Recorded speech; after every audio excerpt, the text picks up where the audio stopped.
शिक्षा संकुल से पेपर लीक हुआ है, जहां शिक्षा मंत्री बैठता है। और अब केवल ईडी, सीबीआई, ईडी ये सब ड्रामा कर रहे हैं। आज तक एक भी नेता को राजस्थान में पिछले 10 साल में किसी पे भी, क्योंकि पेपर सरकार छपाती है, परीक्षार्थी नहीं छपाते, केवल छोटे छोटे लोगों को मार करके ये कहें कि हमने ये कानून बना दिया, वो कानून बना दिया, भ्रष्टाचार का रिकॉर्ड तोड़ दिया। दोनों एक दूसरे की नहीं, चोर चोर मोशेरे भाई है। भाजपा और कांग्रेस आई, चोर चोर मोशेरे भाई, चाहे देश में बैठे हैं और वही नेता है। ऐसा कौन सा घी खा के आए हैं कि उनके तो बेटे, बहू, संबंधी सब आरएस हो जाए, और जो मेहनत करता है वो सड़कों पे घूम रहा है। मेरा नहीं है, बेटे का है। बेटा उनसे अलग है, बेटा ही है, एसडीएम बने, बहू बनी है, संबंधी बने। तो एक डोटासरा की नहीं है, पूरी कांग्रेस और भारतीय जनता पार्टी ने दर्जनों पेपर लीक करके, पहले रणवा जी के बेटे पोते हो गए, अभी डोटासरा जी के हो गए। तो आप देख लो इसमें क्या है। लेकिन ईडी तो हम जब समझें जब उनको अंदर करें। नमस्कार दर्शकों, SKR न्यूज़ लाइव में आप सभी का स्वागत है। प्रदेश में अभी भ्रष्टाचार और पेपर लीक मामले में एसीबी और ईडी की लगातार कार्रवाइयां चल रही है और इन कार्रवाइयों को लेकर पक्ष और विपक्ष दोनों की ओर से बयानबाजियां की जा रही है। इसी कड़ी में भ्रष्टाचार और पेपर लीक मामले में चल रही एसीबी और ईडी की कार्रवाई को लेकर मार्क्सवादी कम्युनिस्ट पार्टी नेता एवं पूर्व विधायक कॉमरेड अमराराम ने मौजूदा गहलोत सरकार एवं पूर्व वसुंधरा सरकार के खिलाफ जमकर निशाना साधते हुए कहा कि गहलोत सरकार और वसुंधरा सरकार दोनों के समय में खूब भ्रष्टाचार हुआ, सभी भर्ती परीक्षाओं के पेपर लीक हुए, लेकिन आज तक किसी भी नेता या मंत्री को नहीं पकड़ा गया, जबकि सारे पेपर लीक मंत्रियों के इशारे पर हुए हैं। उन्होंने कहा कि पेपर लीक कानून और ईडी रेड आदि करवाकर सरकार केवल युवाओं को गुमराह कर रही है।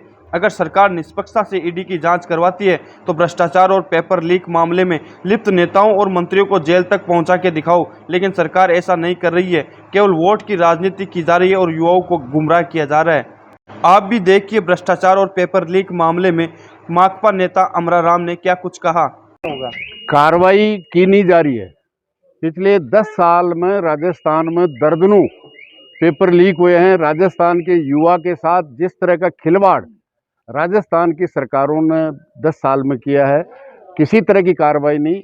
इसी राजस्थान की सरकार ने जो सबसे बड़ी परीक्षा टीचर्स की थी, जब पेपर लीक हुआ, जिसका ऑर्गेनाइजिंग माध्यमिक शिक्षा बोर्ड अजमेर था, जिसके अध्यक्ष जारोली को बर्खास्त किया गया था, और उसने अजमेर से चलते हुए जयपुर आते हुए कहा था कि हमारे यहाँ से नहीं, ऊपर बैठे हुए सरकार में बैठे हुए लोग करते हैं। इसलिए उनको इसी सरकार ने, जिसकी आप बात कर रहे हो जांच की, उन्होंने जारोली को क्लीन चिट दे दी। कार्रवाई तो वो है। हरियाणा में इसी तरह से पेपर लीक और नौकरियां बेचने का काम वहाँ के मुख्यमंत्री और उसके बेटे को 10 साल की सजा हुई है। आज तक एक भी नेता को राजस्थान में पिछले 10 साल में किसी पे भी, क्योंकि पेपर सरकार छपाती है, परीक्षार्थी नहीं छपाते, न अभिभावक छपाते हैं, लेकिन केवल छोटे छोटे लोगों को मार करके ये कहें कि हमने ये कानून बना दिया, वो कानून बना दिया। शिक्षा संकुल से पेपर लीक हुआ है, जहां शिक्षा मंत्री बैठता है। और अब केवल ईडी, सीबीआई, ईडी ये सब ड्रामा कर रहे हैं। वरना लोक सेवा आयोग, जहाँ से आईएएस, आईपीएस निकलते हैं, आज तक मैंने एक भी पेपर लीक नहीं देखा है।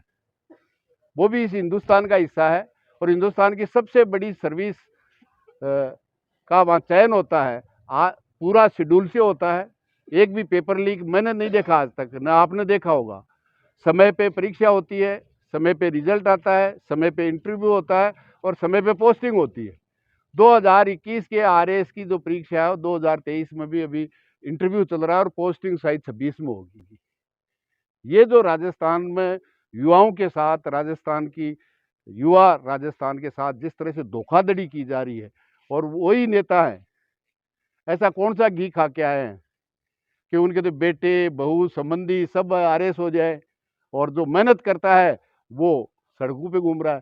तो निश्चित रूप से सख्त से सख्त कार्रवाई होनी चाहिए। जहाँ से पेपर लीक हुए हैं, जिस सरकार के हुए हैं, मैं समझता हूँ सही अगर इंक्वायरी होगी तो कांग्रेस और भारतीय जनता पार्टी के मंत्री और मुख्यमंत्री जेल जाएंगे, जब भी ये रुकेगा, वरना नहीं रुकेगा। कांग्रेस और भारतीय जनता पार्टी एक दूसरे की किसी की पोल नहीं खोलते, किसी का भ्रष्टाचार नहीं। जिस तरह का भ्रष्टाचार का रिकॉर्ड तोड़ दिया, दोनों एक दूसरे की नहीं, चोर चोर मोशेरे भाई हैं। भाजपा और कांग्रेस आई, चोर चोर मोशेरे भाई, चाहे देश में बैठे।